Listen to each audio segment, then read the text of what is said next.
Tēnā rā tātou katoa, tēnā koe ki a koe Eivers, mō tō mihi mahana ki au. He onore ki au, e tū ka kōrero ki a koutou. Ngā mihi mahana, ngā mihi aroha ki a koutou katoa. Ko Francis Eivers, tōku ingoa, he uri ngō Ngāti Mane o Poto me Waikato ahau, engari e tipu ake au I te rohe o Ngāti Awa, ko te te kōtoku kainga. Nau nei, e noho ana au ki Tāmake Makaurau, ki Remuera.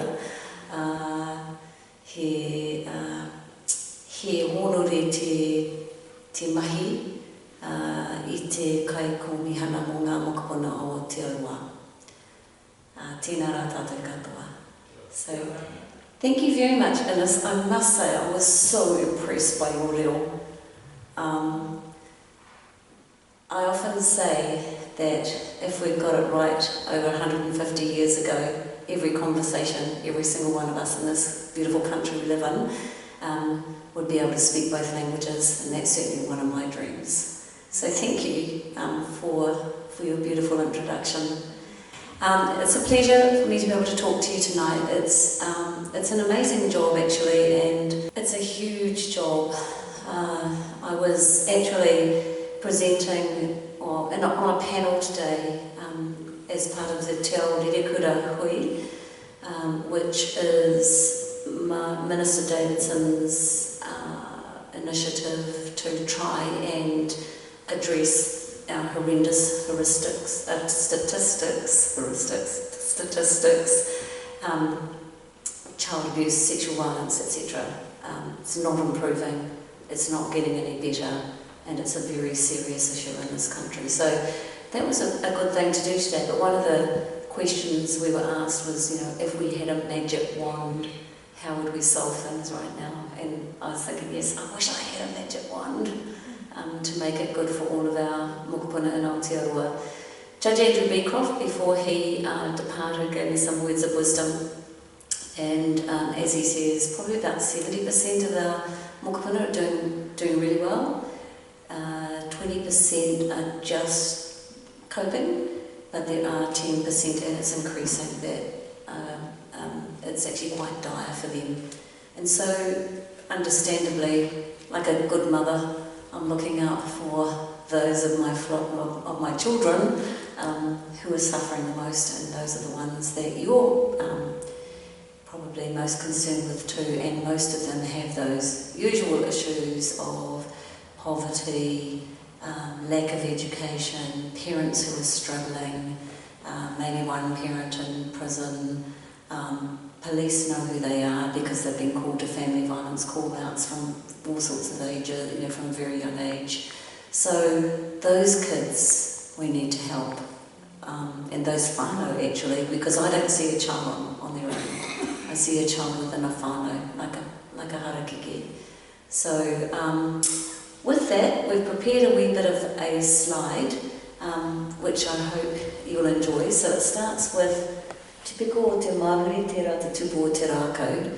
And I just think that's quite an appropriate whakatauki in the sense that, you plant a sapling, how you tend it, how it grows.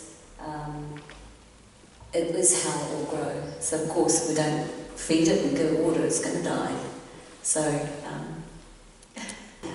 this is our vision at the top, kia kurupau namu te rongo.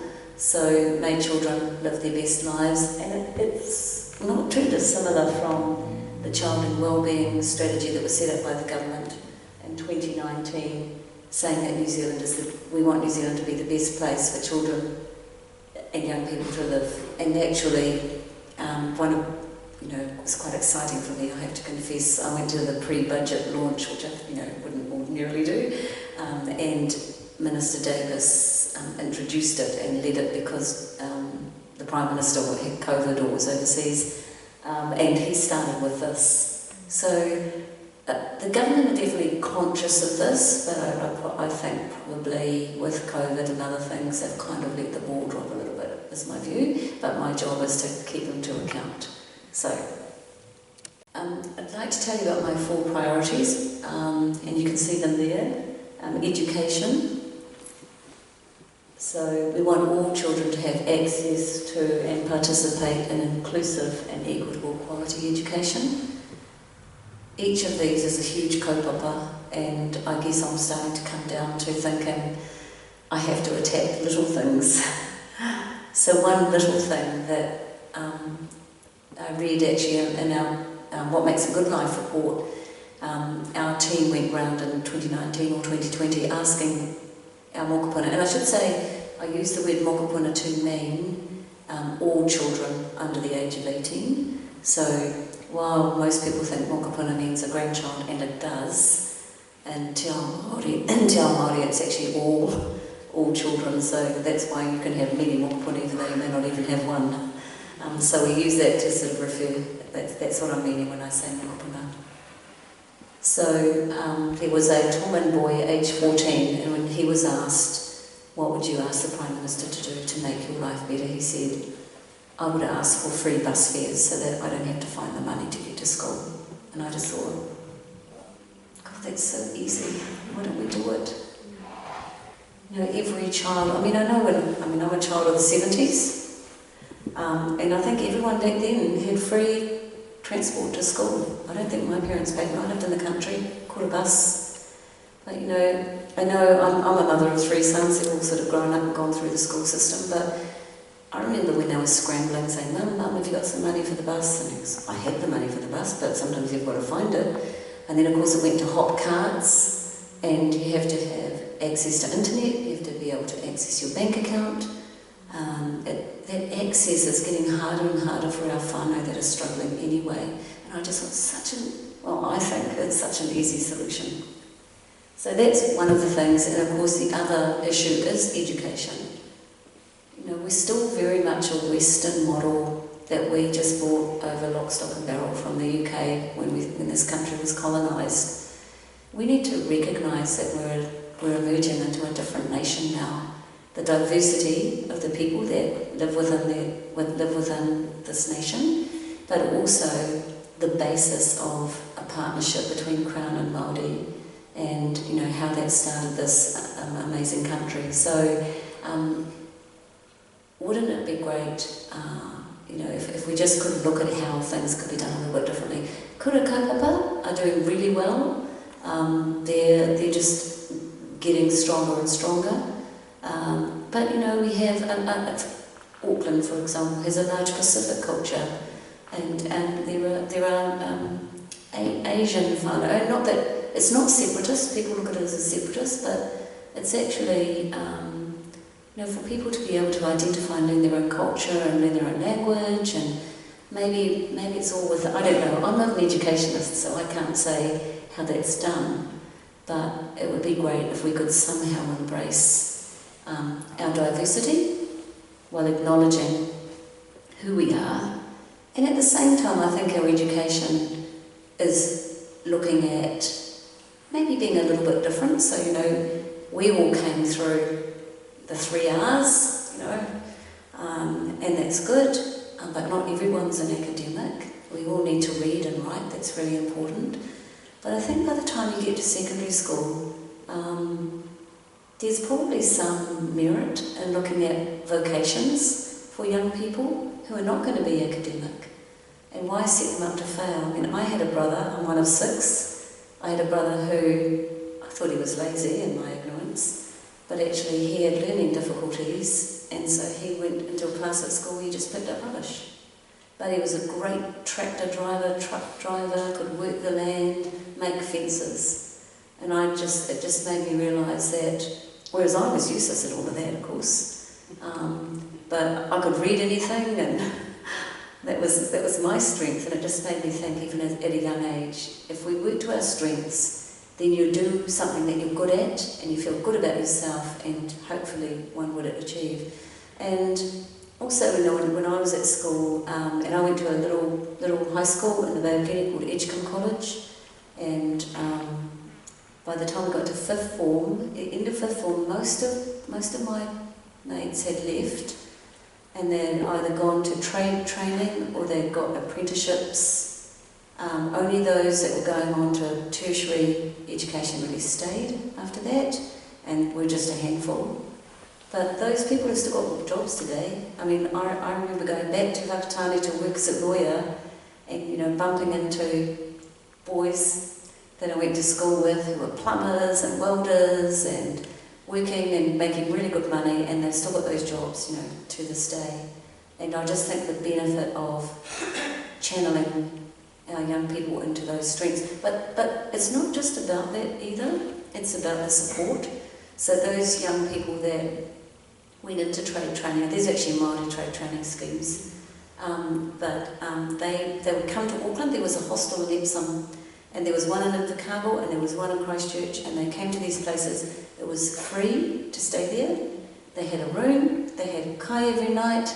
I think they probably had to do their own washing, but the good thing was country bumpkins come to the city, all they had to worry about was doing their studies, and they did. And I know myself as a country kid coming to the city, it was a massive adjustment, and I hated the first minute of every year that I lived in Auckland. No disrespect, it's an awesome city, but it took me a long time to adjust to going from a tiny wee country village where everyone knew you to a big metropolitan area where no one really gave a damn about what you did or where you went, and no one knew you. So it's a massive adjustment for a young person. So why do we throw them out and just expect them to be able to get on? And that issue of equity. So, you know, I know most of you, if you put children through school, I put my children through school, and now I'm putting them through university, my husband and I. We can afford to do that, we can support them, we know what to expect, but there are many whānau out there that don't. And I just think, you know, we're only a small country of 5 million, but I think we can do better to make sure that everybody gets an education that suits them. But again, that's for the educationalists, and I've had some really good conversations with the New Zealand School Trustees Association, and they've got some brilliant ideas, and their experience is amazing. And our teachers need to be valued for the amazing work they do for young people. So the next one is mental well-being, and that's high on my list because of the terrible rate, specifically of youth suicide. But also wellness generally, and also with the advent of COVID. It was interesting actually, when I first got this job I had to travel to Wellington. I was classified as an essential worker, could go there, got my test every Saturday morning at the AMI netball court. Usually by Sunday evening they told me it was negative. And you'd go to Auckland Airport and I'd be the only those of us catching that plane would be the only people there. It was like a ghost town. It was actually so sad. Then you get to Wellington, it was like life was normal. And I really, and there was no real sympathy. Not that you want sympathy, but understanding is what I call it. No real understanding of what people in Auckland were going through. And not only that, the sort of commitment that was being made. So, you know, if someone did something wrong, much was made of it in the media, but what about the other 1.1 million of us that were doing it the hard way? And, you know, our mokopuna, our young ones, were missing out on things that, sure, you learn resilience, you can say to them, oh, you'll catch up, but they'll never have their Year 13 school ball again, gone. They'll never be able to compete in the rugby first 15 1A final again, that's gone. They'll never be able to play in their national sports competitions. There's rowing and there's soccer and there's water polo. It mightn't seem much, but to a young person, it's a lot. And most especially, they weren't able to mix with their mates. And what do teenagers want to do? Do you remember when you were a teenager? Did you want to hang out with your olds? No, you wanted to be with your mates. And I had, my youngest son was actually caught up in the Year 13 2020 COVID, but it was nothing compared to what they had to face in 2021. And they used to do things like, on a Friday night, the kids would dress up from the waist up in their party clothes and then go on Zoom and have a party. Well, they were real smart and did amazing things, and you know, they never moaned. But I think the next cohort had it way harder, and I think we still haven't really seen the results of that. And it's just making sure that we're able to recognise that, I suppose, and allow for it. You know, the rain rating that's going on, and the behaviour of stealing cars and driving up the motorway the wrong way has actually become a very serious problem. and it is, what had happened is that the police had sort of dropped their police pursuit policy and didn't need it really because that sort of behaviour was dropping. But I honestly believe that with COVID, kids not being at school, not going back to school, parents being working day and night, or the issues of sort of their own issues within their families that are causing them not to cope and not being able to know what their kids are at, and something that we're not particularly over but we know about is TikTok. So once upon a time, so what they do is that they share all of this stuff on social media about what they're doing, and it's like, oh, I could, anything you can, and it's just this attitude of anything you can do, I can do better, and they're doing that. But how can you stop that? Except for try to train these young ones or educate them, but they're not going to school, their parents are quite in control, they don't talk about these issues. It's actually a very serious, I think, social issue, and that's just one example of it. I think social media is going to really impact hugely on this generation and going forward. So, and it all impacts on mental well-being. I mean, again, think of my own life example. In the days when I was a teenager, Levi jeans were the thing. And if you looked like Twiggy, you looked fabulous in Levi jeans, but if you looked like me, no. But everybody wanted to look, as a teenager, you want to look the same and you want to look fabulous. And that was even when there was no social media, but it's just natural amongst humans. Imagine the impact of all of that with social media, where you're looking at it all the time. You have to look like a Kardashian, or you have to look like somebody who's got the latest and the greatest in terms of, their clothes or their looks. There's so much being constantly thrown at our young ones, and I think that causes them a lot of angst and social, sort of social etiquette. So call me old-fashioned, but in my office, if I'm writing, a letter to Alison, they wouldn't say, Dr. Alison Cleland. It'd just be Alison Cleland. And I'm thinking, why don't we use that anymore? You don't use it anymore, it's old-fashioned. I'm thinking, but I don't know, it's sort of about respect and all of those things. It's just gone completely out the door. Call me old-fashioned. So it's quite an important one, and yeah, I don't know. That's something we have to look at. Very, very, I guess the most important issue really. Even if you look at things like sort of suicide rates, which are far too high for a country like ours, but even issues like consent.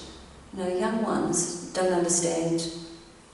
I learned today that there's a petition going around, or young people are asking for consent to be defined, and it's so grey now. And people still don't talk about relationships and sex and what's okay and what's not okay. So if you're not talking to young ones about that, they're going to learn all that stuff from the internet or from their mates. That's the default position. So I think that's something that we need to really look at. And I'm actually I would like to see schools, getting back to my first point, getting back to the education, these priorities all intersect actually.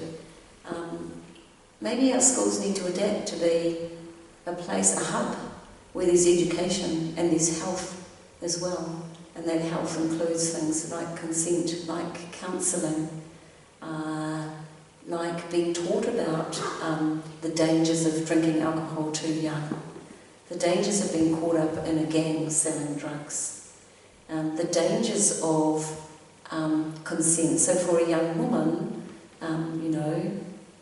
yes, you're a young woman, and yes, you should be allowed to be a young woman, but actually you also need to look after yourself and be alert to what's happening. For a young man, I've got 3 boys, I've had to say to them, you have to be really, really careful. You can't just go and have sex with anybody, shouldn't anyway, it's what's consent and what's not consent is an extremely grey area these days, and that's an issue for our young people.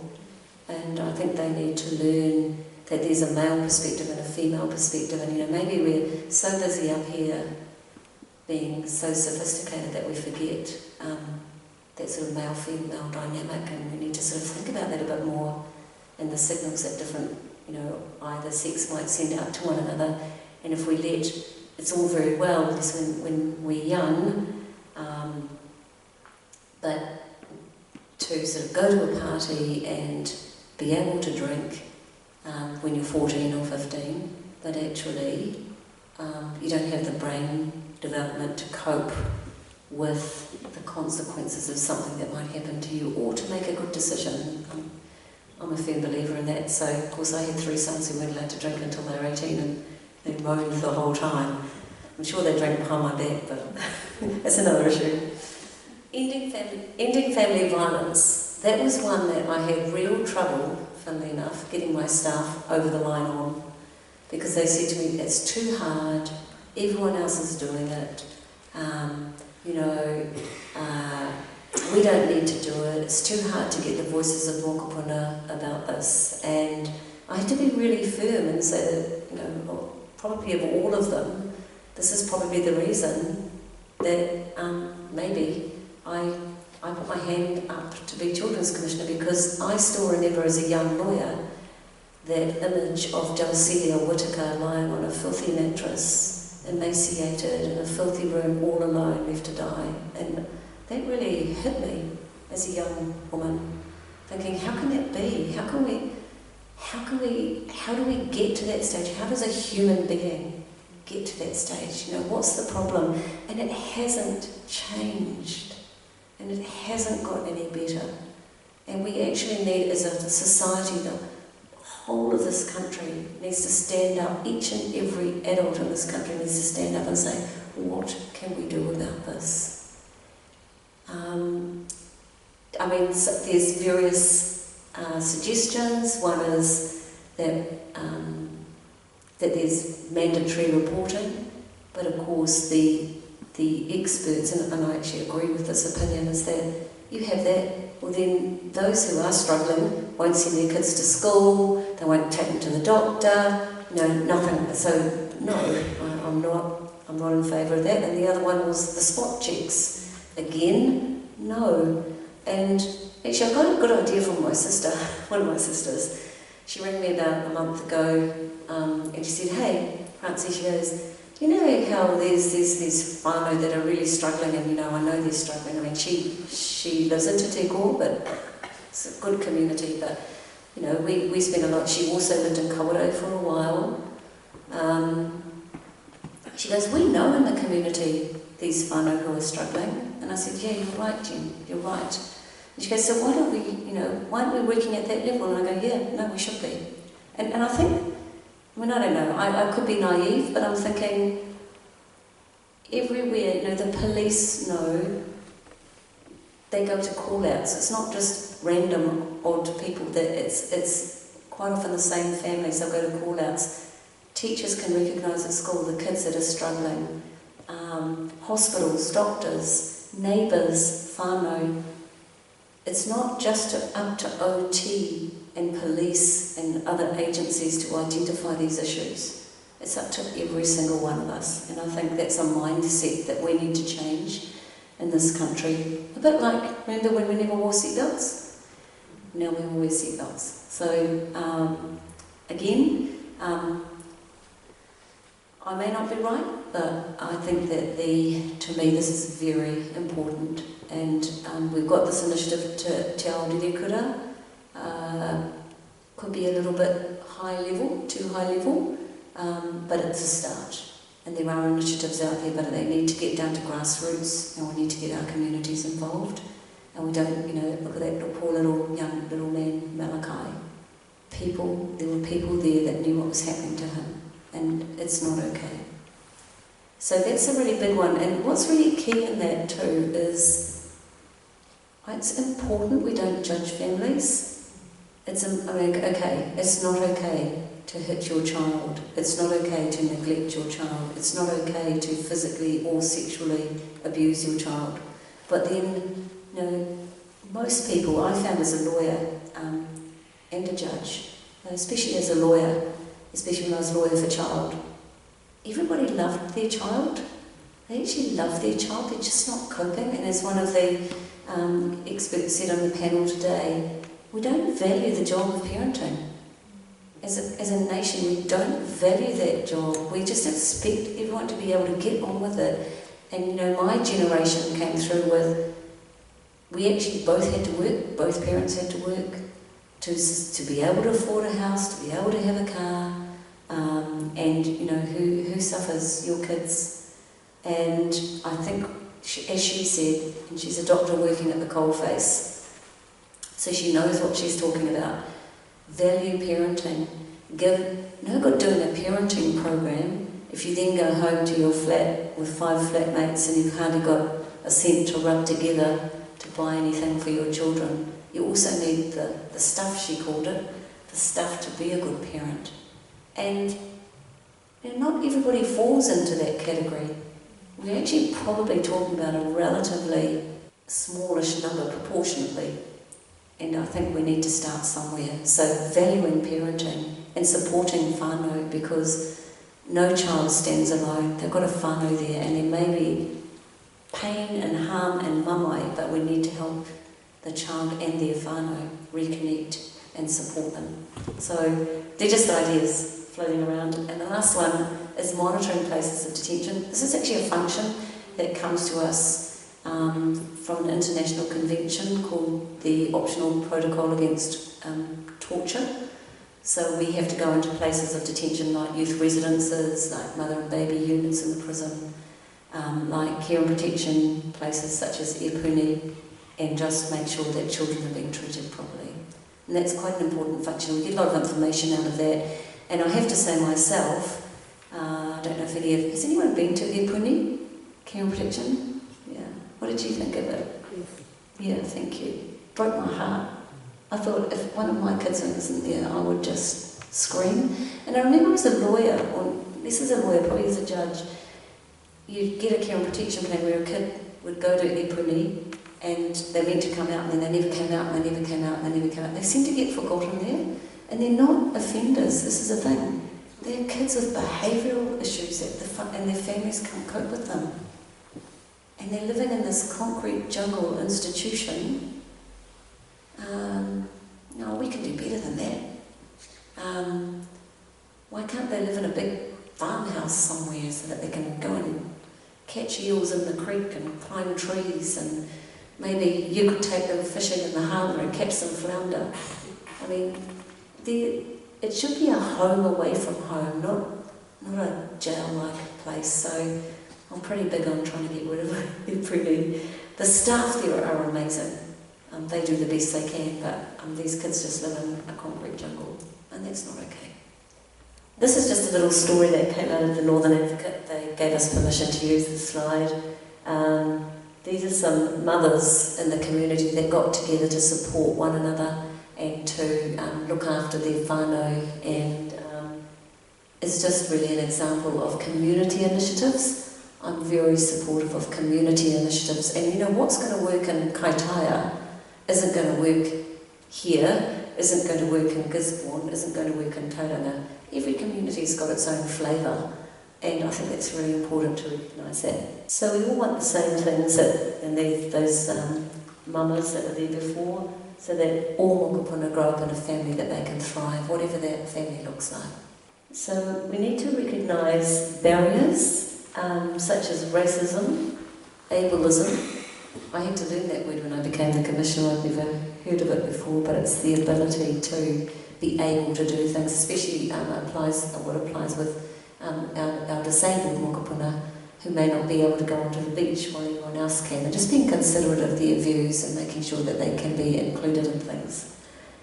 And the impacts of colonisation.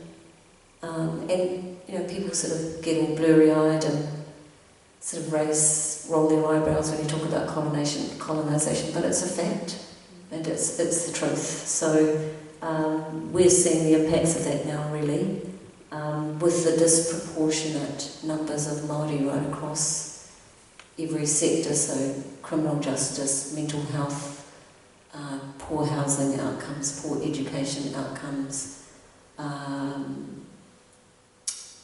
poverty and benefits. And when you think, and it is a proportionate thing, so when I think 20% of the population is Māori, but 64, pretty much across all of those stats, it's about 60 odd percent. I think the worst one is Māori women in prison, it's around about 65. And our kids in healthcare and orangatamariki care, it's up to about 65 as well. So it's that disproportionate number. So we need to lift whānau incomes, but I believe that's more than just money. And I acknowledge the Whakamana Tangata report that was done a couple of years ago, and it talks about dignity, and which is what Whakamana Tangata really means, I suppose. But the dignity of those who are experiencing what I would call hopelessness, and being able to get a job and stick to that job and feel good about that job and feel good about themselves, feel good about their whānau, support themselves, and just be able to be independent.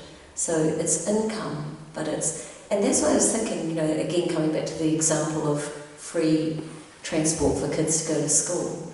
If a whānau doesn't have to find $30, $40, $50 a week to pay for travel to and from school, that's $50 a week that can go towards the household income. So it's more than just, hard cash. That's just talking about what's been done. So the government is doing work. I think, to be fair, COVID got in the way of a lot of that.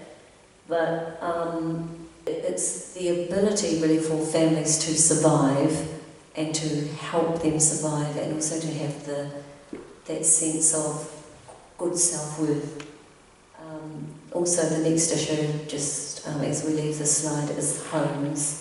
And it's just so sad that so many of our families are living in motels.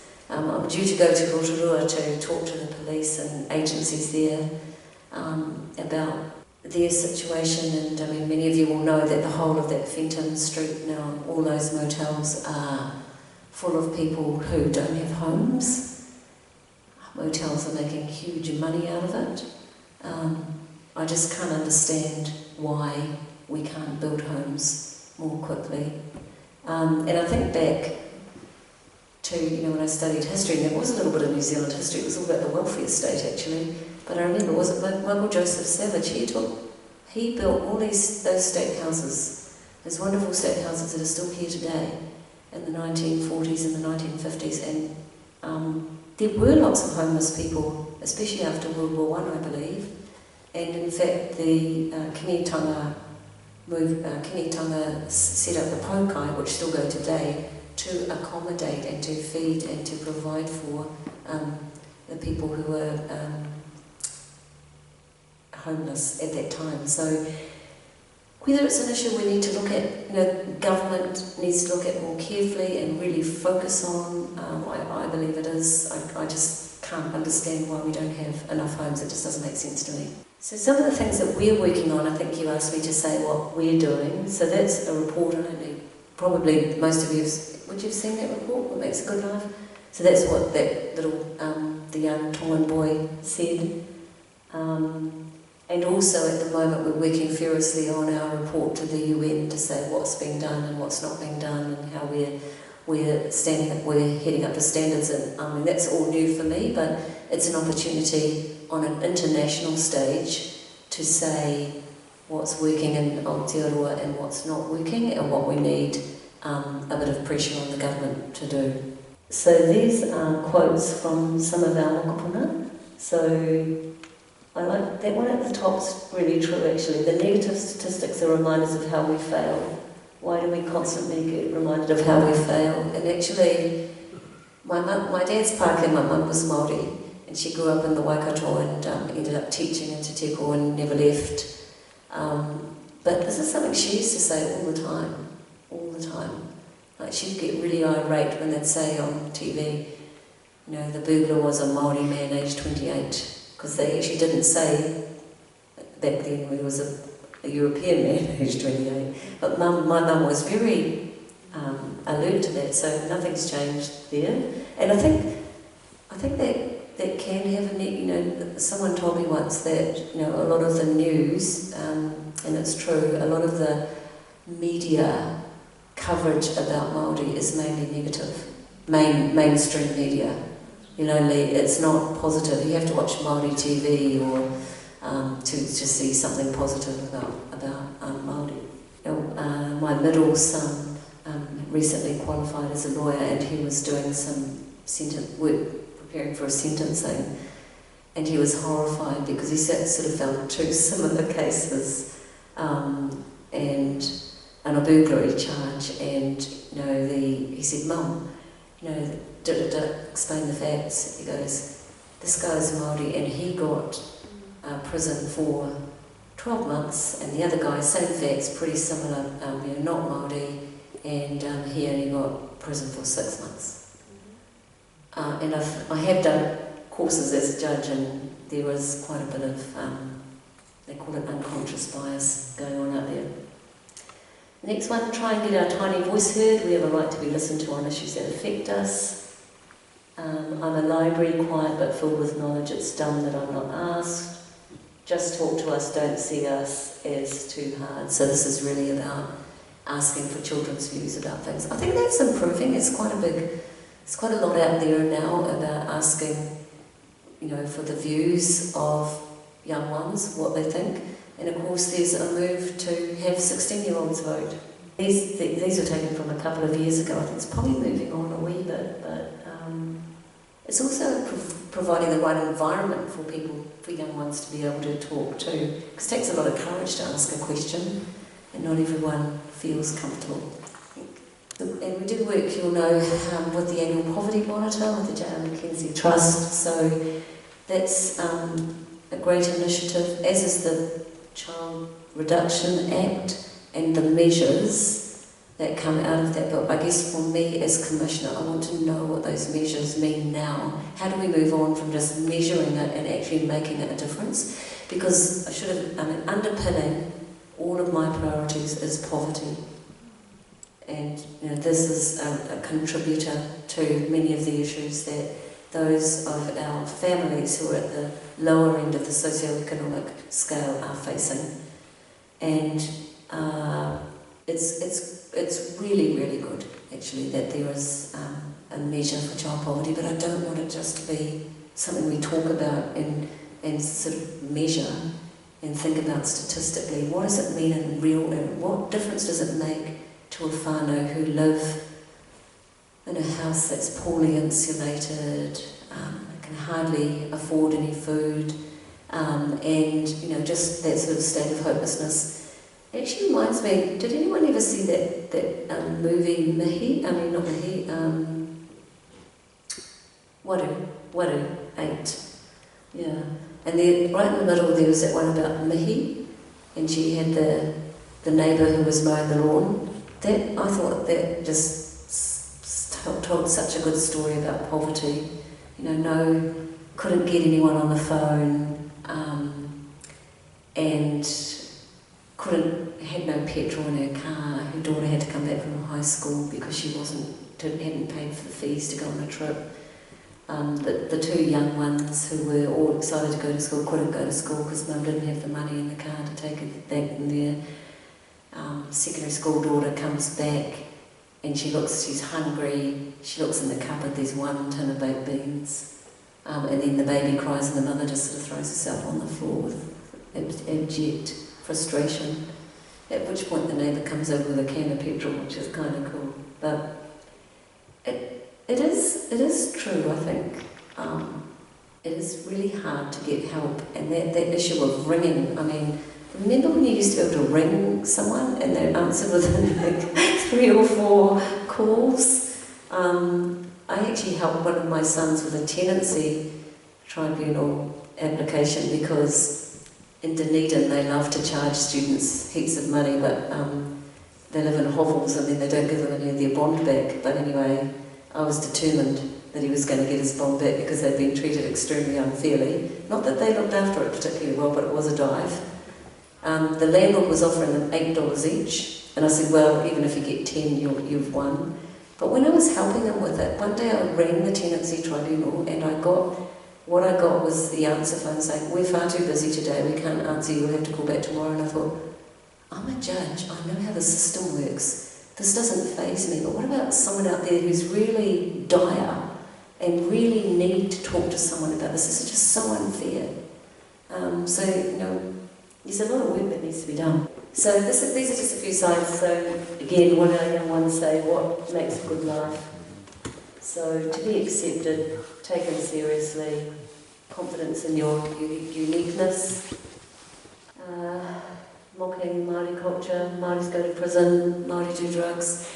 I've even heard that, but sometimes, often it depends upon the context, but I guess it's not, it's that sort of view I think it's a generational issue, perhaps.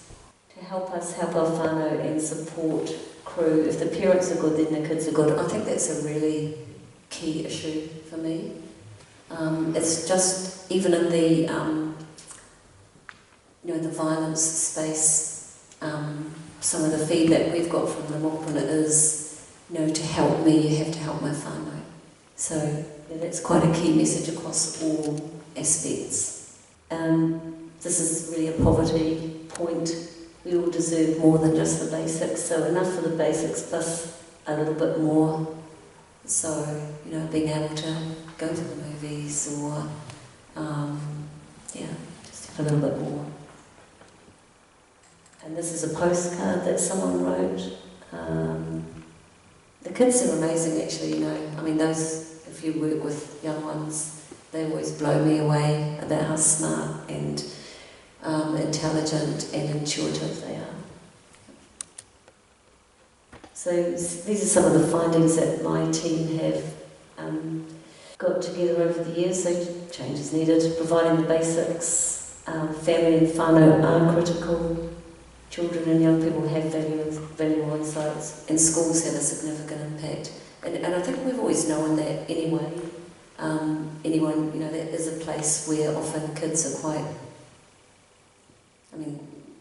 settled. They'll go there, especially at primary school. It seems to change a little bit at high school. Maybe it's the sort of puberty and all those issues settling in, but primary school is quite a settling place for young ones. So this is again messages to the Prime Minister that came from kids. And that central theme of family, friends, people that love and care for us, keeping us safe. Education is important, and basic needs, and money matters, although that's only 3%. So I think everybody just wants to be loved, which is a basic human need. So no, according to my staff. So yeah, this is just sort of the end really. We have to keep working on this. And we have to use our collective strengths to try and find solutions, working together and helping whānau who are struggling. Because, I don't need help, I'm fine. But there are plenty out there that need help. And it has to be done in a dignified way. And I suppose COVID showed us that can be done as communities mobilise, coming back to this issue of not having a stranger come in, but someone that you can identify with, someone that's familiar, someone that knows how you operate, someone that you can relate to. And our various communities around the country, our iwi groups, our different community groups that mobilise to help out whānau that were in trouble, just shows you it can be done. Thank you. I'm Colleen Brown from Disability Connect. I've actually got sort of 3 statements to make. The first one is about the child disability allowance. The reality is there's not one government agency that's responsible for telling parents that it's there or for monitoring that it's actually taken up. I think it was in 2016 Disability Connect did a piece of work on this with Child Poverty Action Group, and we based it in Otago, the place where actually parents should be taking it up. And many of them were treated so disrespectfully. They had to take time off work, etc. So that get your staff to read that report. The second thing is the travesty of the new Ministry for Disabled People. Housing does not come under their work. So that's set separately. And yet one of the key things, again, another report done between myself and Alan Johnson and CPAG and Disability Connect about housing needs for disabled people in their whānau. And yet housing doesn't even come under it. How are we supposed to actually do that? It splits our energies yet again. Yes, yes. The third thing is, I live in South Auckland, and during the pandemic, we actually created a new group called Our Home to try and reach out to Māori and Pacifica disabled. And when we went to the agency that is tasked with doing the needs assessments, I was absolutely shocked at how few Māori and Pacifica were on their books. We have thousands of people out there that need support who don't even register. That's correct. So we have a mountain of work. Before we can even get to any of the nice stuff, we actually have to find people and give them dignity and hope. And they don't have that in the disability community. No, thank you for that. That's really, really interesting. Yeah. I mean, it's housing. Everybody deserves a warm, dry home. And it's harder for disabled people. You know, I have a sister who's disabled from a car accident. I mean, she has us, but, you know, her life, observing her life, but that even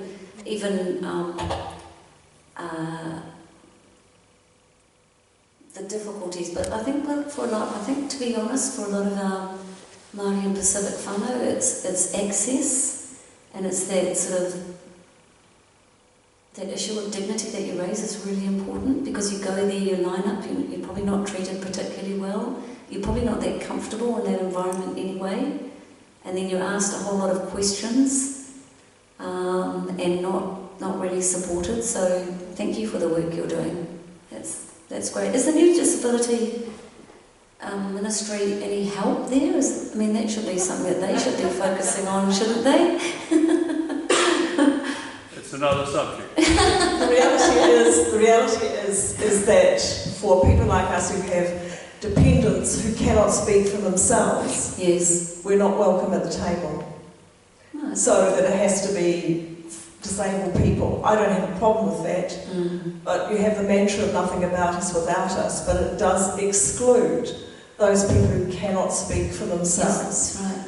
And they have to rely on parents and whānau to speak for them. They do. We're not welcome at the table. Yeah. And you know, that's odd, because Tell me about it. no, like even if you're not disabled, you know, my father's passed away about 10 years ago, but I remember going home once and he wasn't particularly well, so I forced him to go to hospital, and you know, he got there and he looked at the nurse and, you know, the generator, he goes, "Oh no, it's fine, there's nothing wrong with me, I'm fine." And I had to sit there and say, no, he is really ill. He's been lying in bed, writhing in pain for the whole, you know, 12 hours that I've been at home. You must look at him. But it took me she was prepared, the nurse was prepared to send him home. And it's the same issue, isn't it? You know, someone needs to be able to talk to them, because you just need to make a comment that makes them feel like they're a nuisance, or, you know, they're not really that needy, and they'll just switch off. But, you know, Judge who used to actually speaking up for things. yes, that's right. A lot of people want to Anyone else got any questions or comments? Thank you, Colleen. Any other questions? Oh, I have to have a word to the the Commissioner for Disabled. Yes, right. Yes. Dana, who's our new CPAG researcher. Welcome, Dana, and you've got a question for the Commissioner. Oh yeah, I just wanted to thank you for your discussion actually, and just your personal stories, because it just links it all together really well. I guess I just had two questions. One is around the role of local government in all of this, because you talked about public transport, and some of that is set, the fees are set by the local councils. And also in some communities there's huge land banking, which is also one of the big problems with housing. It is. And in Tasman, where I used to live, there's 18 to 20% vacant houses that are holiday homes. So there's actually quite a lot of houses, it's just they're not utilised. Yeah. And Yeah, I just had a second question, I guess, about the oversight bill. Yes, And, go for it. and- Full of that. I was trying to avoid that one. And how concerned are you that, I guess just generally, how concerned are you with that? And maybe specifically around the oversight of the convention and whether it might just turn into more of an advocacy role rather than an actual role of a commissioner like yourself that actually can affect change. Well, the second reading was today. You probably know that. And I've got to the point where I think I actually can't keep fighting that battle because these issues are way more important. I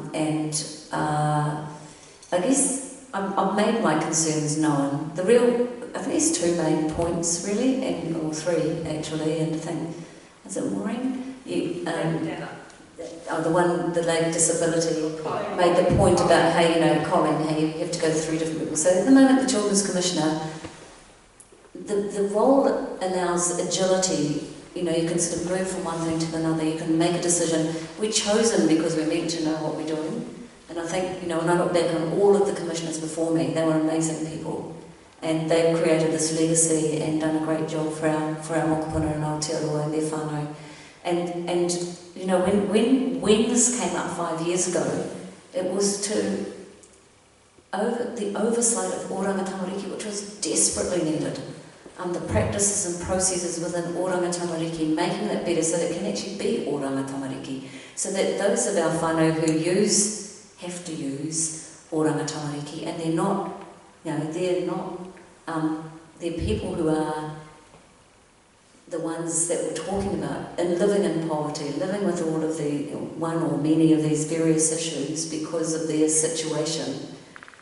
They have to, they're caught up in this sort of state agency, and I don't know how many times I've been in court and poor old social worker will sit there and the whānau will say, not another one. The fifth one I've seen this month. I'm sick of the fact that, always seeing somebody different, always having to tell someone else my story. And just the lack of, so in youth court we make plans for young people and we monitor them every couple of weeks. We bring them in. Is this working? Is this happening? Are they going to school? Do they have a school uniform? Have you paid the fees? Whereas in the family court, that can be 6 months and nothing happens. So I think oranga tamariki just needs to, it needed for its processes and practices to be overhauled and looked at, and that was the whole point of it, and there were many reports that said that, but somewhere along the line they decided that the Children's Commissioner needed overhauling as well. And the issue is, instead of having a Children's Commissioner, there is a board which will have 3 to 6 commissioners, and the ministers told me that one will be lived experience, one will be for disabled, one will be to represent Māori. I don't know what the others will be. And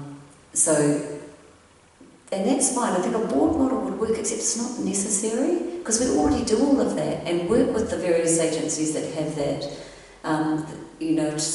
So a board's going to cost more money. Those of you who've ever sat on a board or work on a board, you know how long it takes, A, to build the relationships on that board, and then B, to make decisions. Meanwhile, our mokopuna, you need to be able to make a decision really quickly. just today I had 2 media matters that I had to answer, so I had to drop everything and do that. Imagine going back to a board. I just can't see the board model working. But the minister tells me that the Chief Children's Commissioner will be able to operate like I'm working. She even told Q&A that the Children's Commissioner would be supported by a board, but that's actually not what the legislation says. So whether that pans out or not, I don't know. So it's just, I don't think it's the best model, but if it's what they're going to have, then we've got to work with it.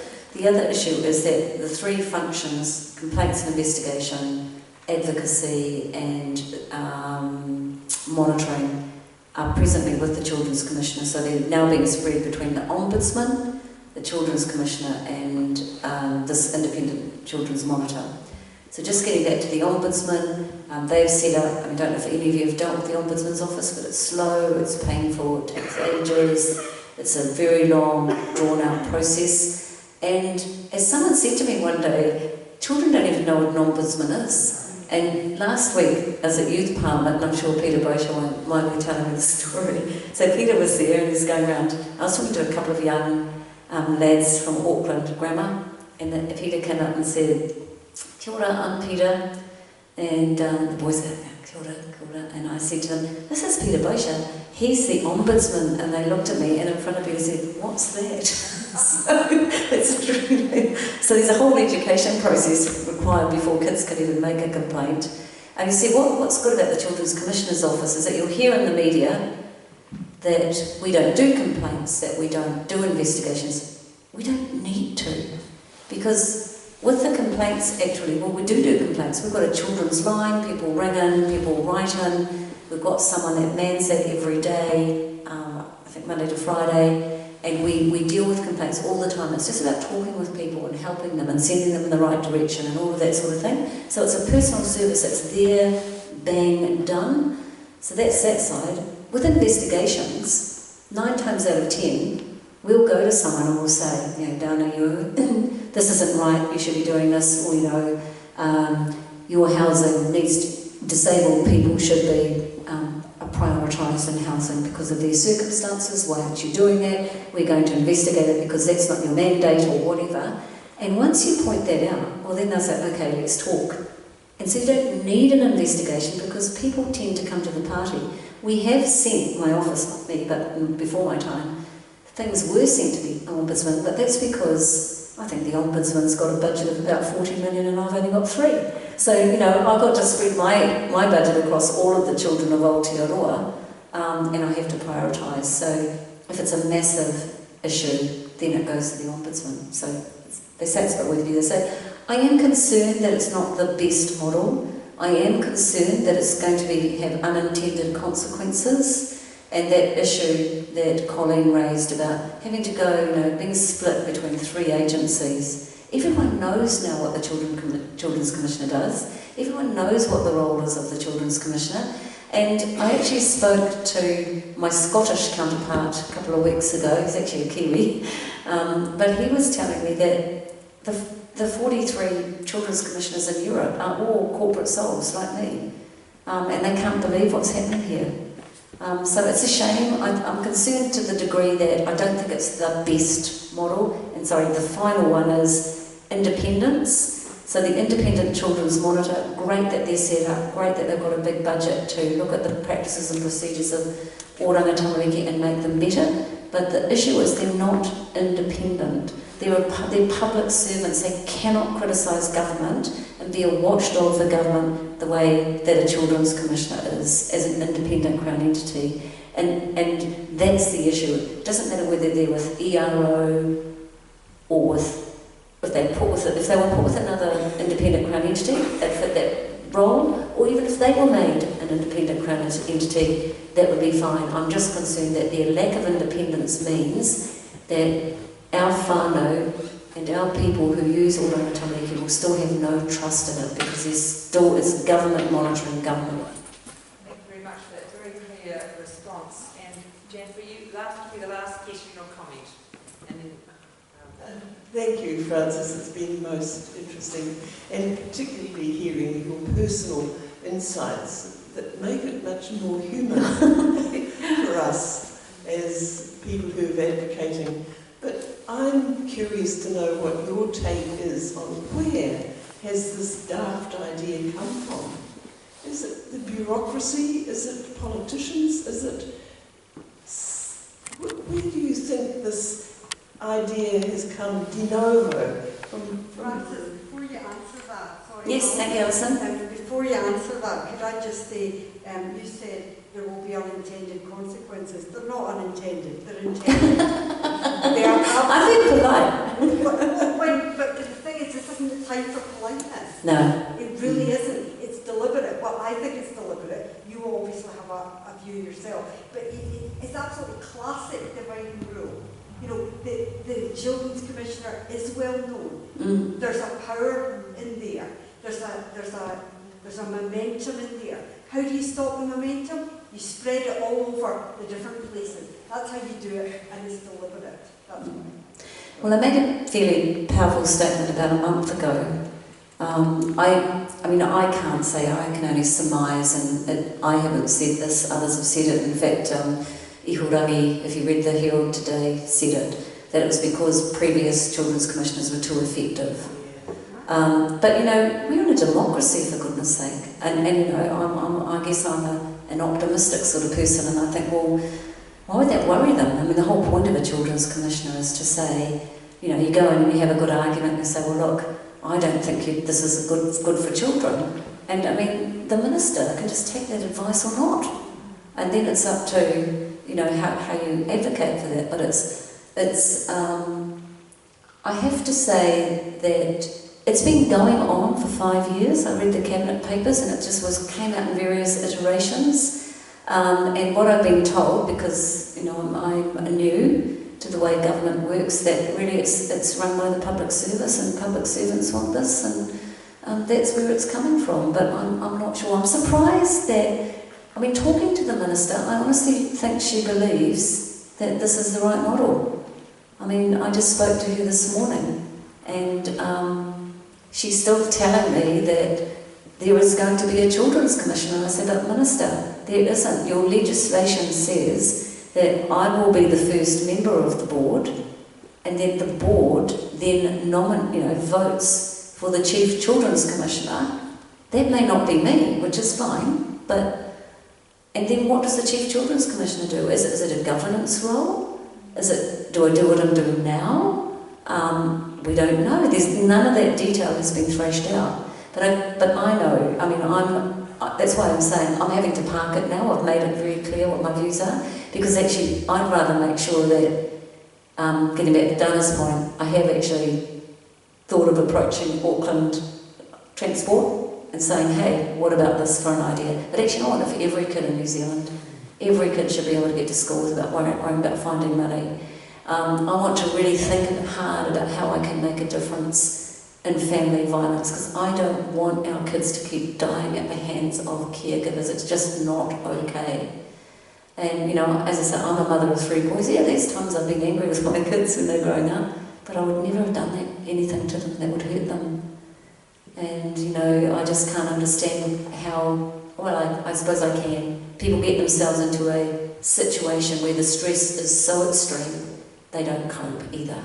And we need to help those people. I'd rather pay more taxes and make sure that everybody had a fair go than, you know, because I've got kids, right, I have to go on the social media. Well, I used to go on social media just to make sure that they weren't doing anything stupid. But you've got photos of people that are New Zealanders who go and have a birthday party in Greece on a boat for a week, you know, and showing it off, and I'm thinking, how could you do that? How could you even think that was an okay thing to do? And I don't know, sorry, I'm just old-fashioned, I think, but the gap's getting wider, isn't it? I mean, the gap's getting wider, and we've got to address that. We've got to make sure that those people in our communities who need help get it. And sure, they may not want the help, and they'll put up all sorts of defences, and they'll make it really difficult because actually they've got a little bit of pride in it. But we need to find ways to help those that need the help. So that's what I want to do now. I'm with you 100%, Alison. 400 groups submitted against that bill for all of the reasons that I've said tonight and more, and they're still not listening. They're still not listening. They're hell-bent. I'll just have to pray for a miracle now.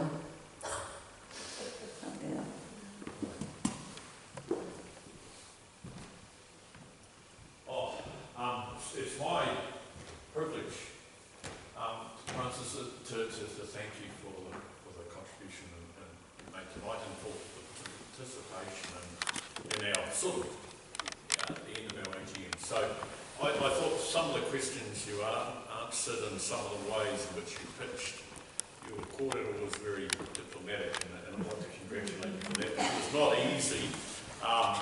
It's not easy being effectively a public servant of some sort, particularly in a time where these things are quite contentious, and being able to both be forthright and ensure that that you respect the sort of boundaries that go with ministerial responsibility and yours and the broader duties of that you have to civil society. So, on behalf of CPAG, I'd just like to offer you two gifts. One is a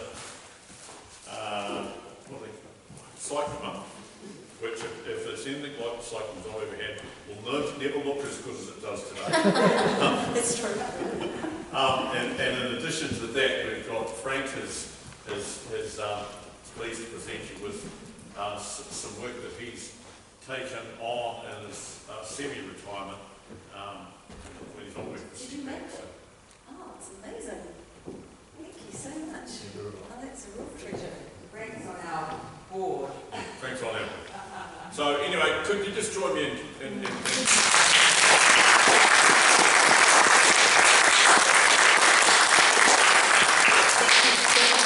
turning up on a winter's evening, and thank you for the work and the commitment, and obviously the alpa that you all have too.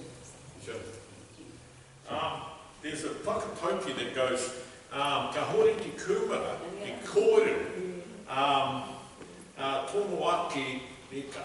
And that talks about the, although I've never known a kumara to speak, but it doesn't speak of its own sweetness. And what I'd just like to say is that